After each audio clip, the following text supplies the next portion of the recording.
Hello, everyone. Welcome and thank you so much for joining me here virtually at State of Search this year. My name is Susan Wenograd, and today we are going to be talking about the flashpoint of paid media, how to snap out of slothful selling in 2021. It's very timely as we head into Q4, and after really 2 years of a whole lot of change on the paid media landscape, I am very excited to talk about these changes and how to adapt to them. So let's get started. So the voice that's speaking to you right now, I am Susan Wenograd. I have been a marketer for 17 years. 15 years of those have been in digital. So my concentration has been really in paid media, but I also have broader experience in content writing, editing, and also email marketing. I'm sort of an equal right brain, left brain person, so I get equally as geeky about data as I do about creative.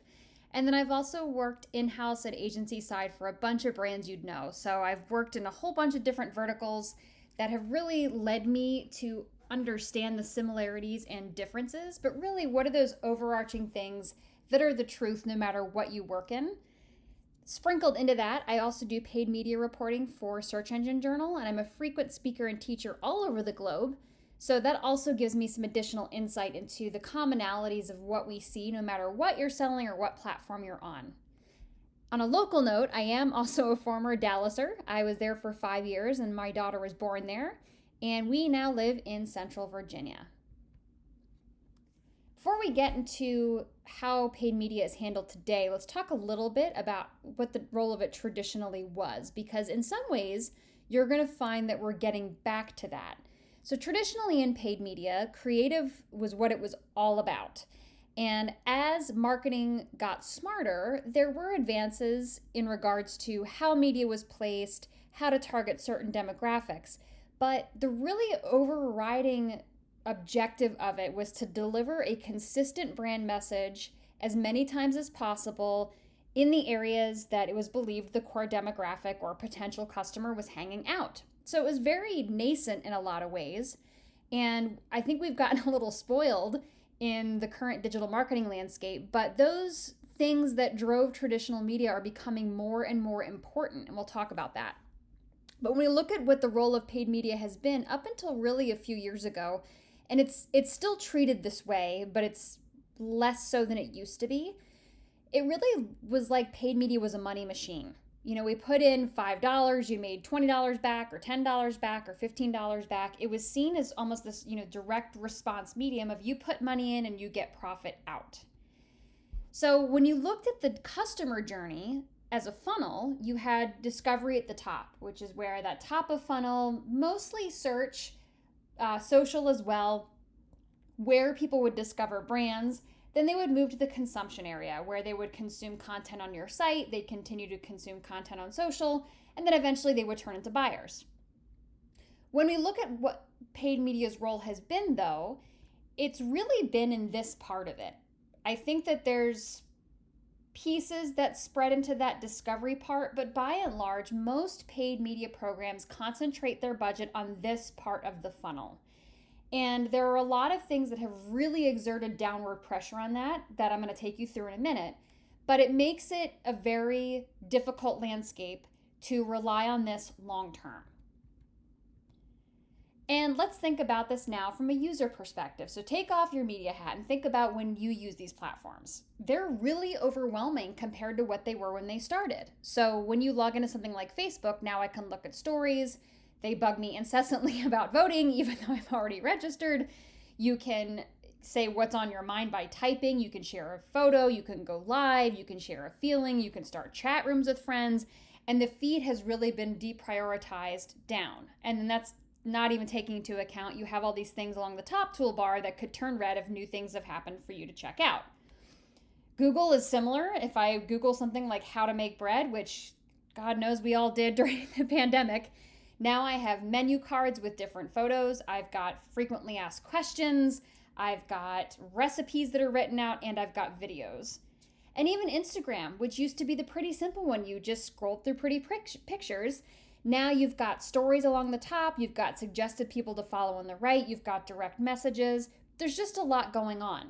So as a user, when anyone goes in, they're like, okay, where do I want to spend my time? So now it's not just about running ads against your competitors, it's about competing for that mind share of the user.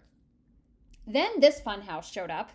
The Facebook privacy issues really started within the first few years of it launching, but the most famous one that kind of blew the lid off of everything is, of course, the Cambridge Analytica scandal. So once this started, it was this progressively faster treadmill of addressing the privacy issues. GDPR came out, and then the US finally started to catch up this year with the California Consumer Privacy Act, or the CCPA, which caused all kinds of havoc for Facebook advertisers as well, because it wasn't very well interpreted. It wasn't very clear to the average user what they had to do, so that complicated things further.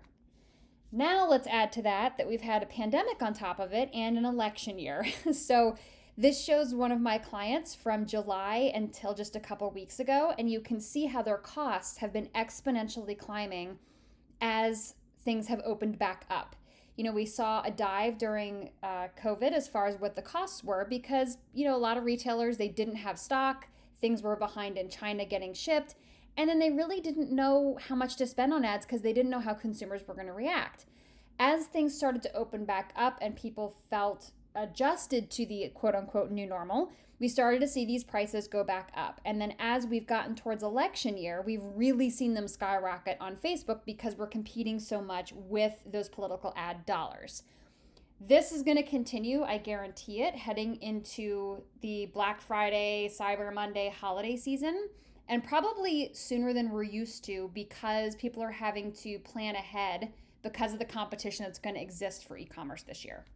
So when we look at all of this together, here's what this means. It's this sort of perfect avalanche.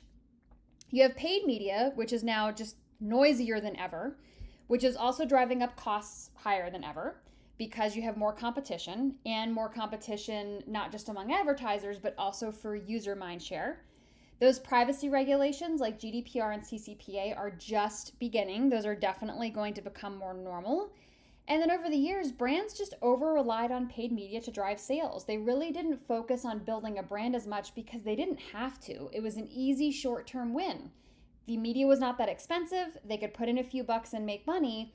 So it really took the focus off of that squishy kind of gray area of what is this media money doing? We assume it's building a brand. The foot came off the gas on that, and it really went into using paid media to drive bottom of funnel sales. But now we're kind of reaching a new era between the privacy portion and these platforms that want to keep their data. Just last month, Google Ads started hiding some of the search query data. So all of the data that we've been used to having has slowly been going away, and this was the first, I think, major thing that most paid search marketers noticed. But we had been used to this on the Facebook side for some time, where the targeting was getting less and less precise. They were taking away categories. They got rid of all their third-party integrations with places like Datalogix and Polk.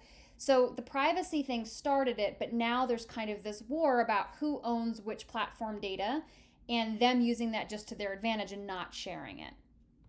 So needless to say, the past 2 years of paid media have been a little kind of edge of your seat, because we haven't really known what was going to happen or when.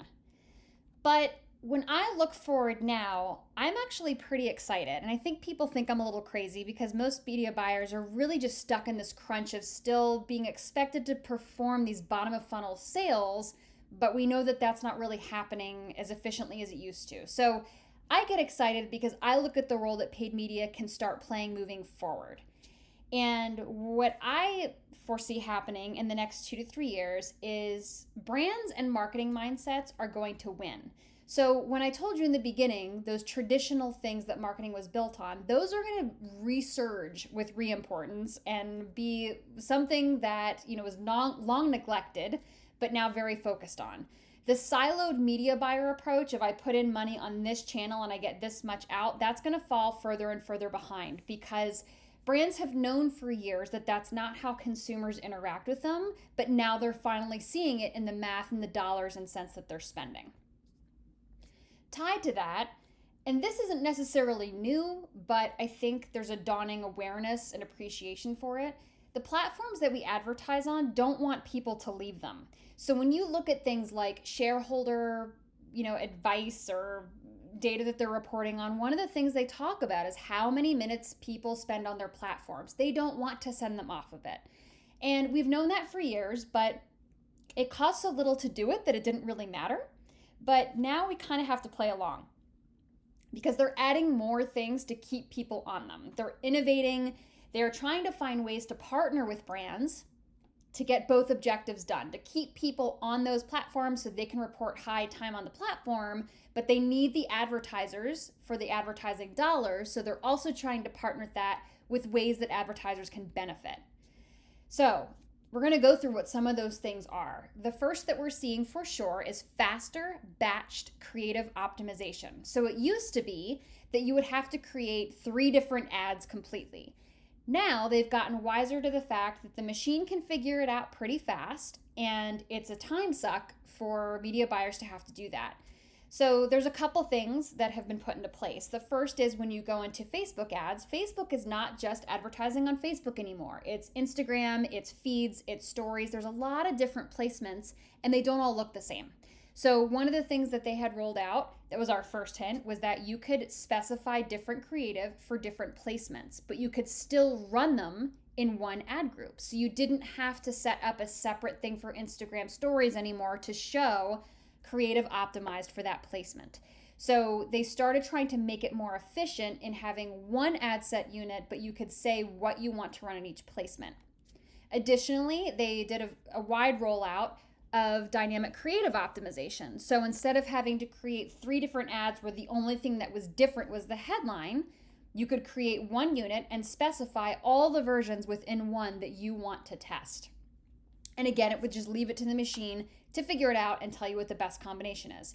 And creative was not just something that Facebook was paying close attention to. Google started to get in on that game as well. So instead of having to create 6 different text ads that really just had one thing different, they started getting in on it too, where you can specify different headlines, different descriptions, and you just let the platform mix and match them to find what the best combination is to get you the results that you're looking for. So when we look at things like this, it's also important to look at where paid media's role is shifting. So like we mentioned before, it was really kind of that bottom of funnel piece where ultimately you were looking at sales. But one of the things that I am seeing for sure is an appreciation for the role that paid media can play in ongoing content amplification, in user engagement, in things that are not about getting them to buy within a few days, but about building a longer term relationship. And I very much believe we're going to continue to see that become a big part of paid media's role, because the organic reach that we used to enjoy through our platforms is pretty much gone. It's all pay to play, which we have to assume is going to happen to pretty much any platform that becomes popular. But when you think about paid media's role, this is the type of stuff when I say I get excited, I like that we get to have a bigger seat at the table for these things, because paid media can do this effectively and still for not a ton of money. So when you think about it, yes, there's still the discovery phase and paid media will play a role in that, but we have increased ability to play a role in that consumption stage and in that ability to turn people into those raving fans. And I'm going to show you some of the ways the platforms are helping us do that. But it's the same funnel, it's just that we're going higher into it as opposed to that downward pressure that we've been experiencing for the past few years. So when we look at how specifically paid media's role will change in that ecosystem, it's a presence in all stages of the buying cycle and not just towards the bottom. There's less granularity by the media buyer, and we're really leaning on AI for that optimization depending on our goal. And these platforms do have it built in to be able to build those pieces. Things like enhanced and varied options on the platforms for creative also means higher demand for creative. So again, going back to that traditional marketers and advertisers role of creative being so important, we are definitely moving back towards that very quickly. And it's really just overall acknowledgement that there is something to that old method of marketing, because no matter how much we can measure, there is still an art form that goes into marketing. You can't make it all the science. The science is super important, the data is super important, but there is that intangible that is what pushes those brands over the finish line and makes them enduring. So let's talk about some of these specific changes when it comes to day-to-day and how it's implemented. The first is that we're going to be expanding our retargeting prowess. This is already happening, but traditionally for many years, retargeting has just been, okay, we're going to set up a retargeting campaign for anybody that visited our site in the past 30 days. And that's usually about the extent of it. The thing is, we have so many ways to interact with people now that there's no reason to stick to that. So when we look at ways that we can broaden that relationship with people that have already experienced our brand, this is an example I love to use. So there was a brand that had a email capture campaign that would then have a drip that came after to get them to purchase the service that they had. The thing is, there wasn't really a good way to figure out where or how much knowledge these users had. So they were using this one-size-fits-all email drip campaign. What we did instead was we said, let's do some pre-qualification via direct messenger and use a very simple chat bot to figure out who we're talking to, how much do they know, so that whatever follow-up they get is going to be the most relevant for them. And so when we set up our retargeting campaign, we set up one that deliberately took people to Messenger. It didn't bring them back to the site. So we knew they'd already visited the site, and we would say, okay, are you ready to learn more about the service? We want to understand more about your knowledge. So when they would click on the ad, it would open up a conversation in Messenger. And it would take them through, an opt-in to yes, they want to answer a few questions or not right now. And then it would start taking them through, how much do you know about this topic? And it could be nothing, something, or everything. And so based on that, we could narrow down that they were in one of two buckets, essentially. They know X amount, or they don't know this much. And that way, what they got followed up with was something that was going to be super relevant to them. So when we looked at this and mapped it out, we had our average cost per purchase, which was the orange line you see there. And then we overlaid this with the number of purchases, which is the purple bar, and then how many conversions were happening with the messenger bot, which is the blue. And so when there wasn't a focus on it, you can see it was kind of all over the place. The cost per purchase was anywhere between, $13 to 60 some dollars. The bot conversions were fairly steady. The purchase was fairly steady. But you can see exactly where we implemented this strategy and how much consistency it brought into the average cost per purchase. It drove it way down. It drove the volume way higher. And it became a much more reliable place for conversions to be taking place. And all of that happening because of what we did on the platform, not because of what we did on our website. So when we looked at a normal lead conversion, it cost about $46 cost per purchase. Using the bot lead, it was $5 to $12 because we're reducing all of that friction. And the friction was everything from making someone go to the site to then signing up for an email and not knowing anything about them. So we used paid media as a way to bridge that gap to make the lead gen more efficient. This is also already starting with commerce on platform. So even things like purchasing, users don't necessarily have to leave to go purchase now. They can do it directly with Facebook Shop or Instagram Shop. Another big change that's happening now is the migration away from feed addiction. So when social platforms were built, they were really built around the idea of a feed that you could just scroll through and they would populate information. Where we're seeing this shift to, and it actually originally started with Snapchat, but Instagram really took this and ran with it, is the stories placement. So you can see in this example, when you look at, this was for lead capture, but when you look at Instagram, you have the feed, you have their explore area, and then you have stories. And you can see how exponentially cheaper it is on stories. Part of this is that the media isn't as expensive as the feed yet, but it's also that we see much better engagement when it comes to stories. This is also a function of the adoption of stories. So when you look at Snapchat daily average users, which is in yellow, and like I mentioned, they were the ones that really started the stories placement. You can see Instagram monthly users, which is in purple, and look what happened when they launched stories in 2016. The slope up of the people adopting them, which I don't have a more recent stat, but I'm sure it's, continuing the same way.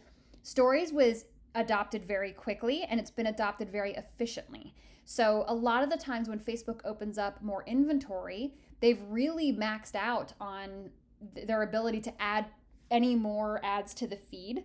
They maxed out on it years ago. Stories is really their future placement opportunity.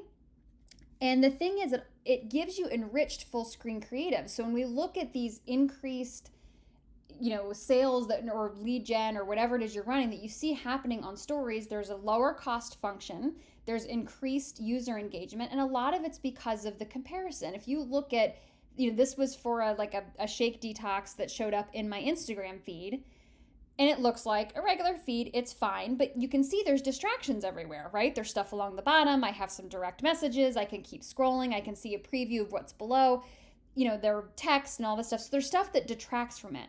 But when you look at it as a story, this was different brand, but this was a video, and all it did was play this chocolate going into that glass and it's spilling over the sides. It looked delicious. And when you look around, there are no distractions. There is not a home feed, there's not a search, there's not an ad, there's not a like, there is nothing other than if you have a direct message or you can just swipe. It is a much more streamlined user experience. So the focus is on the messaging. And so when I say that creative is becoming more and more important, this is partially what I mean. It's a different format than what we're used to. We always still kind of default think in terms of feeds, but stories is where it's going. And many platforms are trying to adopt stories. They haven't done it to the extent that Instagram has been able to, but YouTube has stories now, Pinterest has stories. All of them are slowly starting to adapt. They'll probably have to change it in some ways to make it work with the user experience on the platform, but this one-to-one feeling of personalized creative where there's very little distraction is going to become more and more prevalent. Tied to that idea of a feed versus a story, typically when you're looking at something from a feed perspective, it's really kind of top of funnel-y. So when you think about like the Instagram feed, I call it the stage. Everyone can see what's posted, everyone can comment, you can see the likes, etc., etc. They're starting to hide some of that now where you don't see how many likes it's gotten, but it's still somewhat stage-like in that a brand is presenting something and the crowd is reacting. Stories and the DM function is what I call the spotlight. It feels very personal. Organically, you can have people swipe up and it can open a direct message. If they react to a story, it goes to a DM. It is not shown publicly. So there is a much more one-to-one communication, community-based feel with personal attention that stories bring just based on A, the way the creative is presented, but B, also the way someone interacts with the brand. So when we're thinking about this enriched fuller screen creative, we usually think about paid social, but Google's getting in on this too. So their discovery ad feature was unveiled, and this is also another area where they're trying to get some of that top of funnel branding awareness dollar that has typically gone to paid social because, let's face it, Google search ads are not the most visually rich experience. They are text-based creative. They're very boring. And everything else that Google really had up until now were banners, and those are pretty boring too. So when we look at what they're trying to do, now they're sort of getting into that social-esque type of ad where it highlights the product. There's less distractions. It's not all text. It's more visually based. So you can watch to see what Google's going to do. It won't look exactly like what you see on social, but they are definitely taking cues from what they're seeing work and trying to retrofit it into their setup. In the midst of all of this, while creative is something that we have to put our minds to, the platforms are trying very hard to get us to rely on their automation. Mixed reviews on how that goes right now. It will get better because it always does. Once upon a time, lookalikes on Facebook were junk, and now they tend to work really well. So like everything else, this will be an evolution.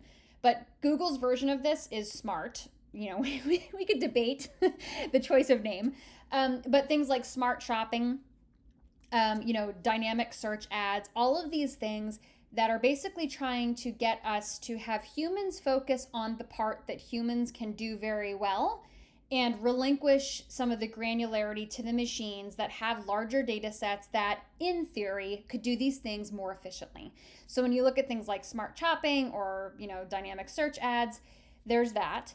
The price that this comes at is, like I showed you earlier, there is less visibility. So part of this migration is Google saying, hey, our automation can do this, and slowly taking away those granular things that we have used to try and control our version of it. So I think that there's a lot of unease and displeasure about the fact that they are now not showing all of the search terms that you're getting matched to in your ads. And you can see this is not a small spend. This is in 1 month in an account. There's about 30% of their spend that they cannot see where it's going to. But I firmly believe that part of this is, a function on their part of trying to lighten the load of how much data they're processing and sharing. But I do think the other part of it is they know that if they want detail-oriented PPC managers to migrate to using their automations, they're going to have to take it away from us to get us to stop using it. So I don't think that this is just a privacy thing. I do think it's also a slowly taking these things away to slowly migrate us over to having to rely on their ability to make these data decisions for us. With all of these changes, and because I don't believe we're going to see paid media continue to be just this bottom of funnel profit center, we're going to continue to see strides with attribution. For years, brands have known that last click doesn't make sense. There's this, growing consensus, there's no such thing as a perfect attribution model. There are too many things that play into it depending on what your business is. But I do think that brands are finally starting to circle around to get away from the, well, we know it's not perfect, so kind of why bother, to this is our model, imperfect though it is. There's this kind of begrudging acceptance that there has to be a North Star of some kind to make decisions on. It can't be, well, this platform says this, this, and this. The truth is probably somewhere in the middle. We'll just keep giving money. That worked until we saw the CPMs get like what I showed you. It's just getting to be too expensive to not come up with a model that each company can feel comfortable following. So I do think that we'll start migrating to this.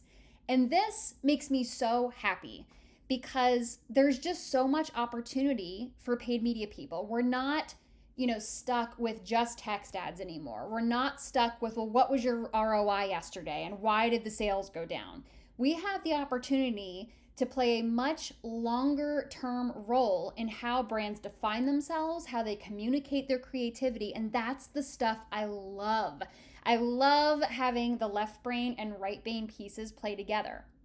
So it means paid really gets the opportunity to get more full funnel credit.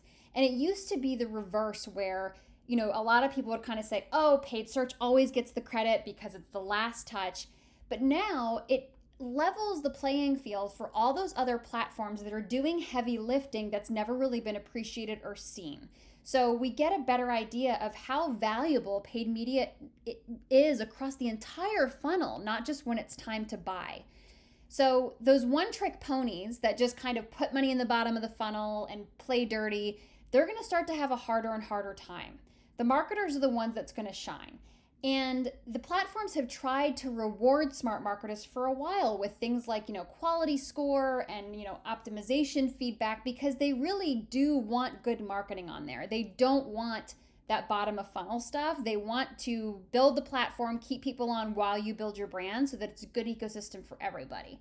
So the thing that makes me so excited is that those of us that are in paid media who are marketers, we are going to shine over the next 2 to 5 years as this change takes place, because we're not as deterred by things like, oh, these granular search terms went away. We're like, okay, that went away. That means we can focus more of our effort on X.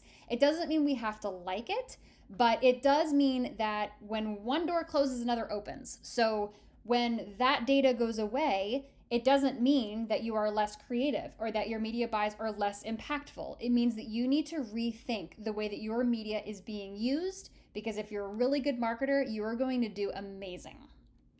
Thank you so much. I really wish I could have been there in person. If you have any questions or if you want to debate anything or talk about it, I obviously love talking about this stuff.